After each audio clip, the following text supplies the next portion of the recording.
quando a gente, por exemplo, assim, um padre se candidata, né? Ele recebe licença do sacerdócio para, tipo assim, porque ele não vai deixar de ser padre, né? Uma vez padre ordenado, para sempre vai ser. Mas, vamos botar, o padre quer ser candidato. Ele nunca mais pode voltar a ser padre? Ou se, por exemplo, passou 4 anos, ele perdeu ou não quer mais ser, ele pode exercer o Não, sacerdócio? tem de tudo, né? Tem aqueles que se lançam candidatos sem pedir autorização de nada. Se lançou candidato. O mais correto seria o quê? Eu estou aqui na minha cidade. Eu sou padre, um exemplo. Não sou não, hein? O pessoal escreve, meu padre. Não sou padre, não. Eu já vi. Sou teólogo. Mas veja bem, eu estou aqui na minha cidade, digamos que eu sou padre.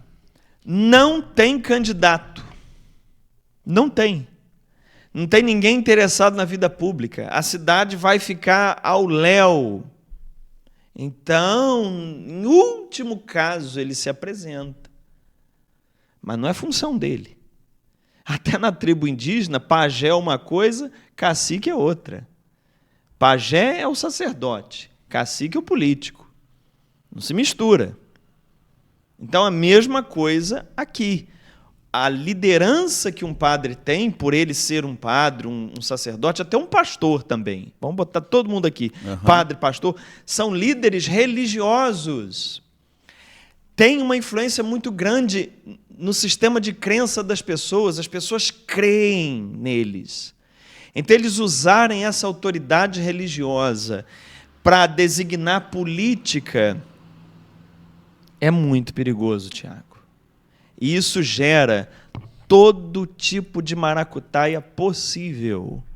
Porque o religioso, seja padre, seja pastor, que começa a fazer campanha para um lado, algum acordo ele tem, algum acordo político ele tem.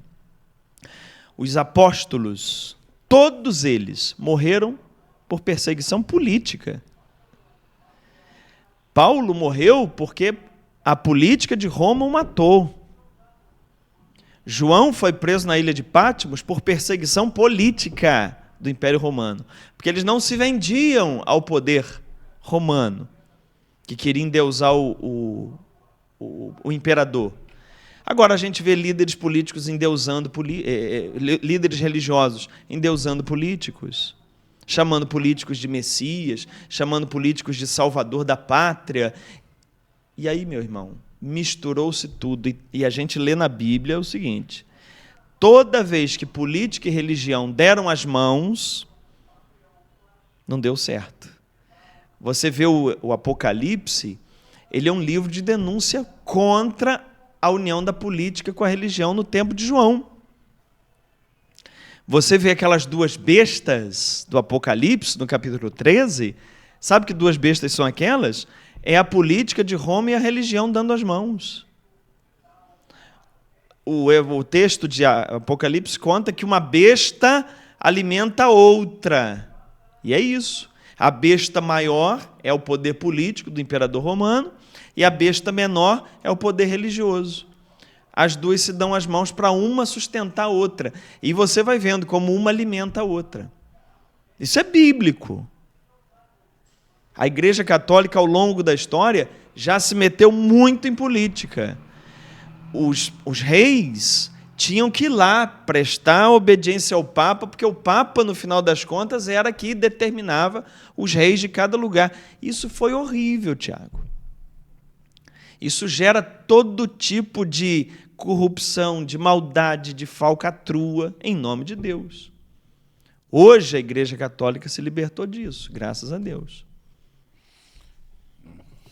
Olha, é muita informação, Carlos, mas é importante a gente saber disso porque, justamente, quando você falou que o poder de alguém que tem influência sobre o outro, né, ainda mais espiritual, é algo determinante, a gente vê por que não é uma crítica que eu estou fazendo, não, gente. É só para a gente ter um discernimento. Essa questão de ter uma bancada evangélica, uma bancada... a gente está falando... A eleição de agora é para o município, mas quando a gente vai levar para o nível Brasil, né, parece que existe uma forçação de barra realmente, né, como se os cristãos precisassem se sobrepor sobre outros grupos, né? Tá certo, nós precisamos ter políticos que defendem a nossa causa, como que Carlos falou, a gente tem a liberdade e tudo mais, mas muitas vezes não é isso que é defendido por essas pessoas que se dizem enviados de Deus, né?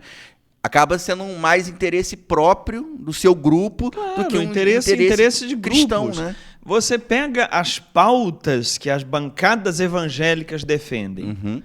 O que ali tem de interesse cristão, de interesse genuíno do evangelho? Ah, bom, eles são contra o aborto. Tudo bem, mas são a favor das armas. É o pessoal que luta para a facilitação do armamento da população, que a Igreja Católica é tão contra como o aborto. Então não adianta você, meu irmão, eu sou cristão, eu sou católico, eu sou contra o aborto, e vota em alguém que é a favor das armas. Que isso, cara? Você tá com algum problema. Então, não tem, Tiago, lado nenhum que esteja em pleno acordo com o evangelho, com a doutrina da igreja. Não tem. Por isso você não pode se agarrar a um lado político fanaticamente, porque você vira um fanático, você vira uma pessoa que perde a capacidade de raciocínio. E fica louco, enlouquecido, fica cego. Qual é a postura do católico? Eu falei isso num curso que a gente tem na Bíblia Mais, chamado Evangelho Deformado, onde eu trato de teologia da libertação, teologia da prosperidade, teologia do domínio. E eu falei uma coisa lá, que eu falei isso, quando eu gravei, eu falei, o pessoal vai achar ruim que eu falei isso. Mas depois eu vi que eles entenderam a mensagem e gostaram. Qual que é a postura do católico na eleição? Ou no processo político em geral? Ele é em cima do muro. É uma coisa horrível dizer, você é em cima do muro, mas eu estou dizendo, você vai entender por quê. O nosso papel é estar em cima do muro. Mas como assim? Porque de cima do muro você tem a visão dos dois lados. De cima do muro você tem a visão privilegiada. Então eu fico em cima do muro, aqui é o muro, eu fico em cima do muro. O muro é o catecismo da igreja, tá até bom. Eu fico em cima do muro. Daqui de cima do muro eu olho. O que eu achar o menos pior, eu desço, voto. E depois que eu votar, eu volto para cima do muro. Por quê? Eu continuo na observação. Eu continuo na minha voz profética. Eu continuo vendo o que combina com o evangelho, vendo o que não combina, concordando com o que combina, discordando do que combina, com uma voz profética, sadia, madura, sem fanatismo. Porque o que o pessoal faz é assim, é meu candidato, é tudo de bom, defendo ele, tudo que ele fizer está certo. Ah, é o outro candidato? Tudo que fizer está errado. Isso é uma criancice, Tiago. Isso é uma falta de pensar, de raciocinar e de ser uma pessoa justa. Não tem em quem pensa assim a justiça do Evangelho. Não tem. Porque a justiça do Evangelho é justa. Aquilo que é certo, aquilo que é errado. Não importa se é o meu candidato. Não importa se o presidente que está lá eu votei ou não. O que ele faz de certo está certo. O que ele faz de errado está errado. Sem fanatismo. Mas como é difícil, né? A gente conseguir caminhar no equilíbrio.